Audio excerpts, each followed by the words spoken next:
मुझे साहब ये बताएं कि आपने ज़ाहिर है हुकूमतें बनती देखी हैं, गिरते देखी हैं, पाकिस्तान के हालात को बड़े करीब से देखा है आपने, बड़ा एक्सपीरियंस है आपका। आप क्या सजेस्ट करेंगे या आपका एनालिसिस क्या है कि हल क्या है इस सारे सियासी होना चाहिए जिससे कम अज़ कम हम इस्तेहकाम की तरफ जाना शुरू हो जाएगा पाकिस्तान? सॉरी से मेरा जैसा मैं तो एक सियासत का सहाफ़त का तालिब इल्म हूँ, लेकिन ये ज़रूर पैगाम देना चाहूँगा कि जो लोग इस्तेहकाम पार्टी बना रहे हैं या जिन्होंने यकीनन उनको अयूब खान का दौर ज़रूर याद रखना चाहिए कि अयूब खान ने 10 साल गुजारे, 10 साल। वो कहते हैं बहुत अच्छा जनरल था, आज उसके नाम लेवा उसकी औलाद भी नहीं है। क्या हुआ था अगले दिन?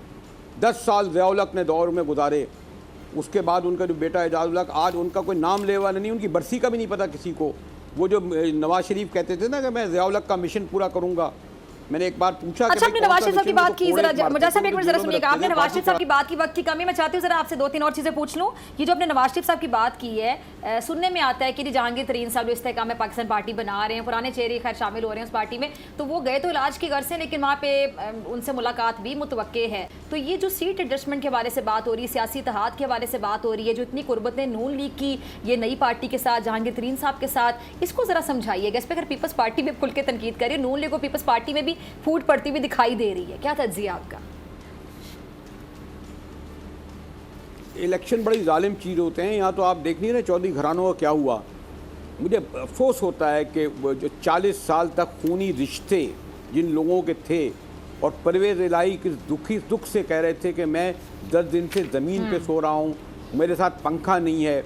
वो फिजा मुझे जो मैं सहाफ़ी हूँ, इस बड़े माशाल्लाह एक अच्छे प्रेस क्लब के कमेटी रूम में बैठा हूँ, आप 12 घंटे मुझे यहाँ बिठा दिए बगैर एसी के, फिर आप फिजा आप जो कहेंगी ना, मैं तोते की तरह ये कहता चला जाऊँगा कि बोल पा के पूरे करोड़ों लोग देखते हैं, बोल तो बड़ा कोई चैनल नहीं है, और ये पता नहीं जो आप चाहेंगे मैं तोते की तरह बोलना शुरू कर दूँगा 12 घंटे बाद, मेरा जैसा जो इस उम्र में पहुँच गया है। तो आपने ये शुरू कर रहे हैं और अभी तक उस घराने का आदमी तक नहीं बोल रहा। यानी कितने शर्मनाक और अफसोस बात है। क्या ये लोग इलेक्शन फेस करेंगे अवाम को? ये तो इस तरीके से जो आप कह रहे हैं, सिद्दीक आप अक्सर कहते रहे हैं कि पार्टी में जो लोग शामिल हुए हैं, जी मुजाहिद साहब, जी मुजाहिद साहब, सिद्दीक अक्सर कहते रहे कि नवाज शरीफ साहब वापस नहीं आएंगे, तो सिद्दीक अब क्या खबर है? क्योंकि नून लीग वाले कह रहे हैं वो आ जाएंगे। मुजाहिद साहब से पूछ लेते हैं। मुजाहिद साहब, क्या लगता है मियां साहब वापस आएंगे, नहीं आएंगे? क्या लगता है आपको मियां साहब की वापसी के हवाले से? तो मैं ये बात कह दूं, नून लीग को पता चल गया था जो ज़िमनी इलेक्शन में हुए, उन्होंने समझाया कि ये अगर ये, वरना तो बड़ा आसान था ना, ये सब चले जाते इस पार्टी में, उन्होंने एक्सेप्ट नहीं करा। पीपल्स पार्टी का कुछ जाता ही नहीं है कि भाई इनके पास कुछ है ही नहीं। जनूबी पंजाब में और सेंट्रल पंजाब में एक नशित राजा परवेज़ अशरफ जीते थे, और 4 गालिबन या 5 नशिस्तें गालिबन वो जनूबी पंजाब में जीते थे, वो भी उनकी अपनी थी, मखदूमों की, महमूद की वगैरह की। उनके पास कुछ नहीं है, वो तो हर एक को कबूल कर लेंगे, लेकिन जो जा रहे हैं उनको भी पता है कि वो पता नहीं करे। लेकिन नून लीग तक ने इनको कबूल नहीं किया, इस पार्टी को, तो इन्हें इस्तेहकाम पार्टी बनाई। कोई अपनी सीट नहीं देगा फिजा, ये जो समझ रहे हैं कि कोई सीट एडजस्टमेंट होगा, नहीं होगा। 2 टोक अल्फाज में नून लीग, देखिए जो भी बेस है, देखिए डिस्पाइट ऑल, नवाज शरीफ का एक पंजाब में साइजेबल एक अभी तक वोट बैंक होगा जो उनका है, सिर्फ वो शहबाज शरीफ का भी शायद नहीं है, जरदारी साहब के जैसे सिंध में है। अच्छा साहब, वोट बैंक नहीं, यानी उनका एक, ठीक है, आपकी बात से मैं एग्री करती हूँ, नून लीग का पंजाब में एक वोट बैंक है मुजाहिद साहब, लेकिन जरदारी साहब भी बड़े मुतहरिक हुए हैं पंजाब में। यानी हम कह सकते हैं कि खोई हुई मकबूलियत जो पंजाब में पीपल्स पार्टी की, वो हासिल कर पाएंगे आने वाले इंतखाबात में? सॉरी टू से, यानी मैं जैसे आज़ाद कुछ देखें, मैंने आपसे कहा ना कि तमाम वो पीपल्स पार्टी जो पैदा ही पंजाब में हुई थी, जब फिजा बीबी जब 70 में इलेक्शन हुए थे तो सिंध में उन्हें मिले थे 30 MNA, 49% नशिस्तें पंजाब में मिली थी उनको, 70% नशिस्तें।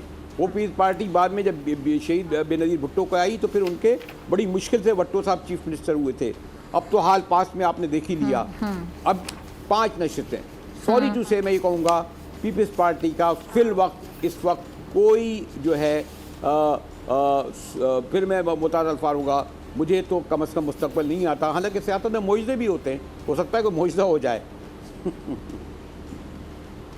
जी सिद्दीक, आप कुछ पूछना चाहें? सर ये बताएं कि जो अगर मियां नवाज शरीफ साहब वापस आ जाते हैं और वापस आके वो इलेक्शन मुहिम चलाते हैं, तो उससे आपको लगता है कि नून लीग अपने वोटर को थोड़ा सा अट्रैक्ट कर पाएगी, या नहीं आपको लगता है कि वो आ भी जाएँ तो आप कोई नून लीग के लिए कोई इतनी अच्छी सूरत हाल नहीं है सियासी तौर पर? सिद्दीकियान भाई आप खुद गौर कीजिए, 1 साल से उनकी हुकूमत है, कौन सी रुकावटें हैं? उनके बेटे सीधे वहाँ से आते हैं जहाज़ से, पता नहीं कितने केसेस होते हैं, एयरपोर्ट पर उनको सीधा कोर्ट पर जाया जाता है, उनको ड्राई क्लीन से निकाल कर उनको घर पहुँचा दिया जाता है। इसाक साहब सीधे 2 साल तक पता नहीं इतने केसेस थे कि लाहौर में उनका घर तक बिक गया था, सीधे आए, सेनेटर बने, वज़ीर ख़जाना बन गए, कुछ नहीं हुआ। तो फिर मियाँ साहब को क्या होगा? लेकिन मियाँ साहब क्योंकि बहुत जहादीदा सियासतदान हैं, इस्टेब्लिशमेंट के डसे हुए हैं, वो अभी तक नहीं भूलते कि उनके हाथों में हथकड़ियाँ डाल के किस तरह जहाज़ में ले जाया गया था। वो नहीं भूलते कि उनके साथ दूसरी बार क्या हुआ, ये जो अभी हाल ही में 2017 में। इसलिए मियाँ साहब कम से कम मेरा ये ख्याल है इलेक्शन से पहले आने की शायद अभी इस उम्र में या इस पहर में जुर्रत हिम्मत ना करें, और शायद खुद नून लीग का एक बहुत बड़ा हल्का नहीं चाहता कि मियाँ साहब आकर उनके लिए मुश्किलात पैदा करें। अगर आपको ये वीडियो पसंद आई तो सब्सक्राइब करें और बेल आइकन पर क्लिक करें। बजट 2023-24 की सबसे बड़ी ट्रांसमिशन बोल एक मर्तबा फिर सबसे आगे। वजीर खजाना की बजट तकरीर की सबसे बड़ी कवरेज 62% अवाम ने देखा बोल की स्क्रीन पर। Welcome back to the budget transmission. सबसे बड़े पैनलिस्ट और रिपोर्टर्स की बड़ी टीम ने बजट के लम्हे लम्हे की अपडेट से किया बाखबर अपनी आवाम को। गुजरात रज़ाक में यूँ कह रहा हूँ कि एक तरफ ये ख्वाहिश है कि लोगों को रिलीफ दी जाए, क्योंकि इलेक्शन सर पर है, तो कोई ऐसा बजट दे जो पॉपुलिस्ट हो। क्योंकि बोल रखता है खबर के हर पहलू पर नजर, बोल है सबसे आगे सबसे पहले। सब्सक्राइब करें और बेल दबाएं ताकि कोई खबर रह न जाए।